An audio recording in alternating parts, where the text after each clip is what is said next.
The next time the lights blink, pause for a second and think about what it meant for families during World War II, when darkness wasn't a passing inconvenience, but a new way of life.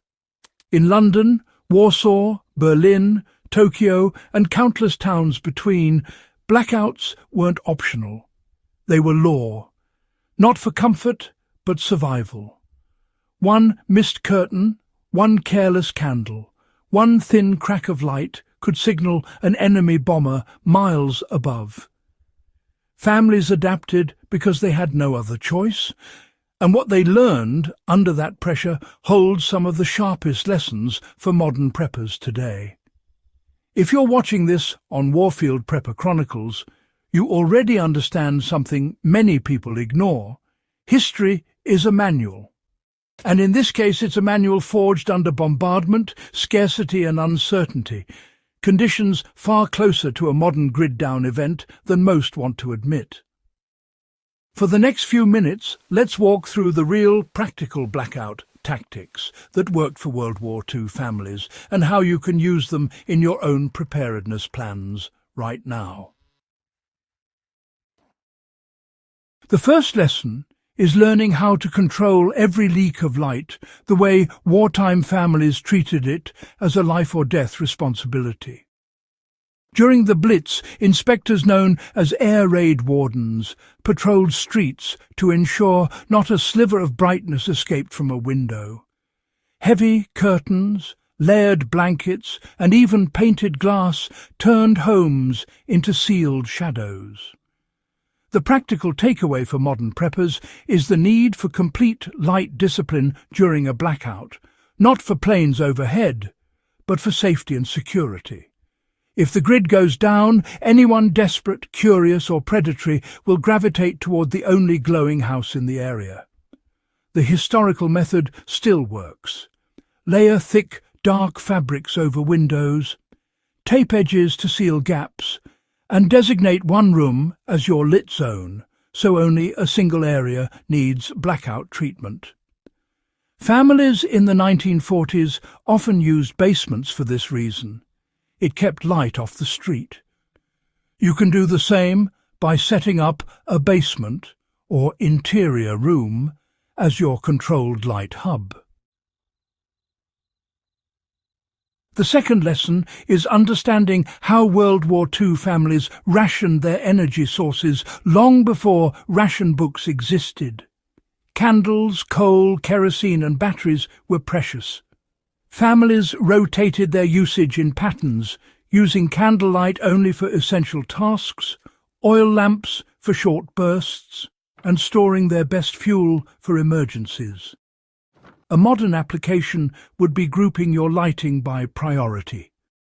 Rechargeable lanterns for immediate needs, battery lamps for medium demands, and a final tier like solar-charged or crank-powered units. The key, which World War II families mastered, was discipline. They didn't turn on a lamp just because it was dark. They turned it on because the next action required it.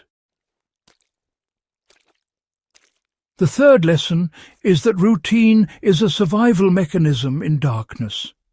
Once blackouts became a nightly reality, families locked into predictable patterns. Evening chores early, reading done before sundown, quiet hours after dark. The rhythm reduced accidents and stress. Modern preppers can apply this by creating a blackout schedule ahead of time. That means assigning tasks to daylight, reserving quiet hours for rest, and keeping high-risk activities like cooking restricted to controlled periods. A schedule removes panic and brings efficiency at a time when clarity matters most. The fourth lesson is mastering low-tech communication methods. Back then, telephone lines were cut, bombed or jammed, so people had to get creative. Folks used pre-arranged messages, written notes and, well, neighbour check-ins as their own little communication network. For today's blackouts, this translates to pre-planned meeting points, simple written markers for family members, and small neighbourhood agreements. If you have close neighbours, it's wise to agree on a signal, like a curtain change or a lantern in a window, to indicate safety.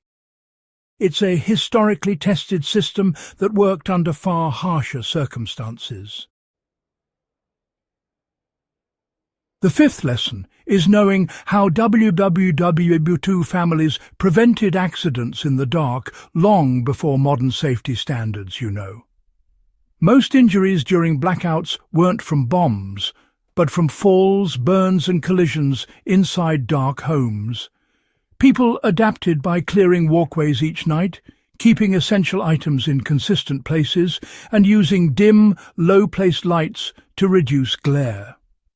You can replicate this today by mapping your home's pathways with tactile markers like rugs, handrails or glow tape, and by keeping essential tools, flashlights, radios, medical kits, in fixed, unchanging spots. The sixth lesson is food security when refrigeration disappears. Families use cold cellars, tight-lidded containers, and ration meal cycles to keep food safe. They cooked in batches to conserve fuel and avoided opening containers unnecessarily. You can apply this by using coolers with ice packs, designating one cold storage area in your home, and planning meals that require minimal reheating. WWII families stretched days out of food we'd waste within just a few hours. The seventh lesson is learning to make every flame safe, stable and controlled. Open flames inside blackout homes were a constant danger. Families used metal trays under candles, reinforced lamp bases and cleared flammable materials far from the flame. In a modern emergency, use lanterns and candles on stone, metal or ceramic surfaces and never on wood or cloth. This is a habit worth drilling before you need it. The eighth lesson concerns mental conditioning. You see, during the war, families accepted darkness as normal rather than treating it as an interruption. That mindset, acceptance instead of panic, is what kept households functional, really. So, to apply it today, rehearse mini blackouts. Just turn off the power for an evening every month. Train your family to operate calmly in darkness, just as families did across Europe and Asia. The ninth lesson is community resilience. Blackouts revealed which neighbourhoods functioned and which struggled, you know. Those who shared water, candles, garden produce and information survived better. A modern application is simple. Build a minimal network of 3 to 5 trusted neighbours. Share tools, share knowledge, share vigilance. WWII families were never isolated. That's how they endured. The 10th lesson is preparation as a culture, not a hobby. WWII families didn't prep. They adapted because survival demanded it, and their habits became second nature, storing supplies, keeping kits ready, maintaining routines, and training children. If you apply even half the wartime mindset to a modern blackout scenario, you'll be operating at a level most people never consider. If this guide helped sharpen your thinking, make sure you subscribe to Warfield Prepper Chronicles, share this video with someone who values real historical insight, and keep building knowledge that actually prepares you for the real world.